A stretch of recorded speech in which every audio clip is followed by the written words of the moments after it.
tere, mina olen Heidi Blomberg ja täna ma räägin sulle stressist ja ärevusest. Nii et kas sina oled ka selles kohas praegu oma elus või tunned, et see on sinuga juhtumas, et sa tunned, et kõike on vahel lihtsalt liiga palju? Ja minuni jõuab väga palju inimesi, kes ütlevad, mul ongi väga raske olukord praegu, mul ongi väga raske üldse olla, ma ei saagi üldse edasi liikuda tagasi, kõik asjad on justkui kinni. Ja stress, ärevus ja pidev tegutsemine röövivad energiat ja võib-olla sa kuulad seda videot, vaatad mind siin selleks, et sa soovid leida siis seda viisi, kuidas olla rahulikum, tasakaalukam ja sisemiselt tugevam. Jah, ja mulle tihti kirjutavad ka kliendid, et neil on stress, neil on ärevus, paanikahood isegi, nad nutavad, nad tunnevad, et elu on nende vastu ja siis ma ütlen, et kallis, et ole hea, lihtsalt võta minuga ühendust, me saame selle lahendada võib-olla ühe sessiooniga. Ja see on tõsi, et kui me saame lahendada need energiat, mis seal on, siis su elu absoluutselt muutub ja selleks on mul kümneid ja kümneid, sadu kliente, kes on jätnud tagasisidesid, kui sa vaatad mu koduleheküljel, siis kes on tõesti olnud väga sügavas augus ja tihti inimesed ei tea, mille pärast keha reageerib niimoodi, miks pärast see keha reageerib nii. Võib-olla on sul täiesti raskused hingamisega, su hingamine läheb kiireks, süda klopib, vererõhk läheb ülesse. sul võib olla lihtsalt tunne, et sa lihtsalt võid ära minestada. ja ja täna ma tahtsingi rääkida sinuga sellest, et kuidas siis see ärevus ja stress on seotud siis närvisüsteemiga ja kuidas sina saad siis oma närvisüsteemi toetada ja keerulistes olukordades rahu säilitada.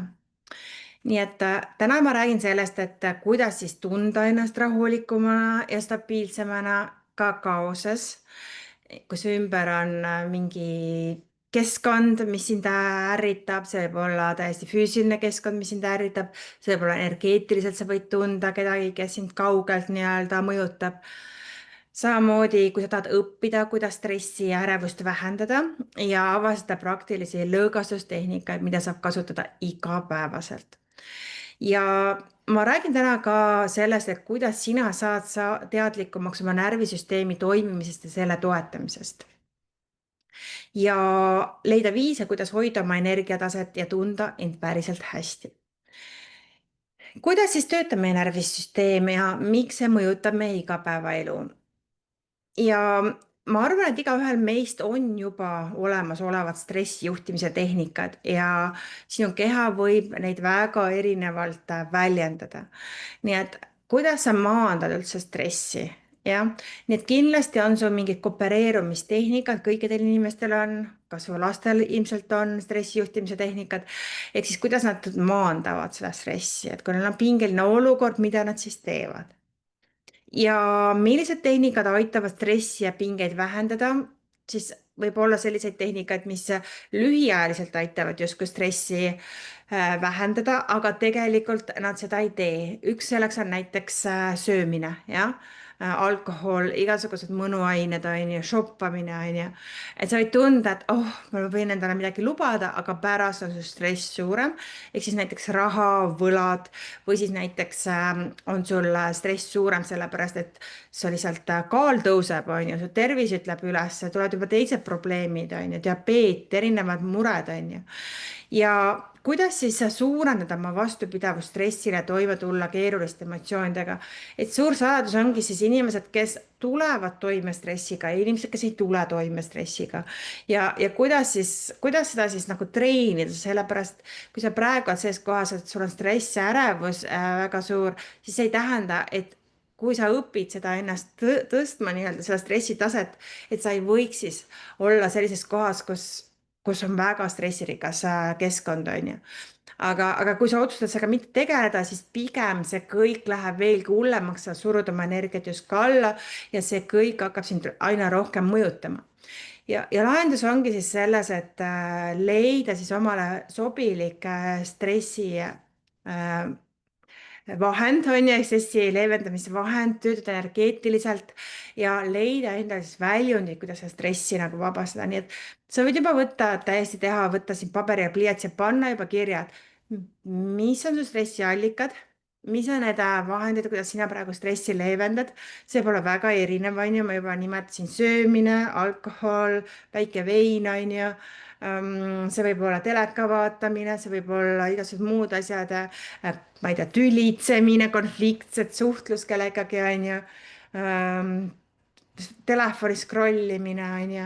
Ja mida sa tahaksid selle asemel teha, on ju, mida sa tahaksid selle asemel teha, mida sa siis tahaksid teha selle asemel, sest stressi on võimalik erinevalt juhtida, on ju, sa võid valida, et sa sööd midagi, aga sa võid ka valida, et sa lähed jalutama või sa lähed jõusaali või sa lähed trenni, mis ilmselgelt on kasulikum valik, on ju, sellele, et lihtsalt mingeid krõpse süüa teleka ees.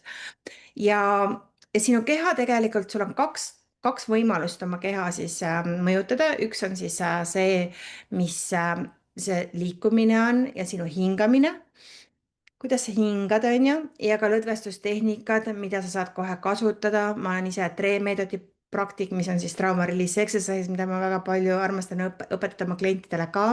mul on selline isegi online koolitus. Ja samamoodi on ka siis teine, kuidas inimesed siis ennast nii-öelda saavad kontrollida, on toit, on ju, nii et siin on ka häired, on ju, bulimia, anoreksia, see on siis see, miks ja kuidas see kontrolli tagasi saada. Ja tegelikult on siis üks lihtsamaid ja tõhusamaid tööriistu, mis tegelikult aitavad sul siis sellist paremaks saada oma olemiselt, on siis üks paljudest on siis näiteks tõesti üks rituaal, mida ma väga armastan teha, on siis kirjutame stressorid välja, on ju. ja, ja vaata, mida sa siis, kas need asjad, mis sa teed, kas nad viivad edasi sind, kas nad viivad edasi sinna, kuhu sa oled minemas, mis on su selle aasta plaanid, mis on su järgmise aasta plaanid.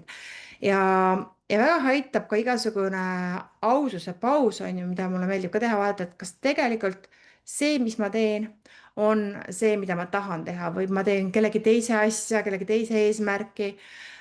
Ja kui see on midagi sellist, mida sa praegu tahad teha, siis võtagi kätte ja tee see asi ära. Mul on ka siis erinevad töötoad ja tervenduskõned, ma kutsun sind tervenduskõnedele, nad toimuvad siis läbi online'i ja www.heidiblumberg.ee/tervendus25 on see link ja see panus on tõesti 25 eurot. sa võid tulla kasvõi 3-tunnisele kõnele, mõnikord nad lähevad ka 90-minutiseks, nii et varu endale natuke aega. oleneb see, mis teemasid me peame tervendama.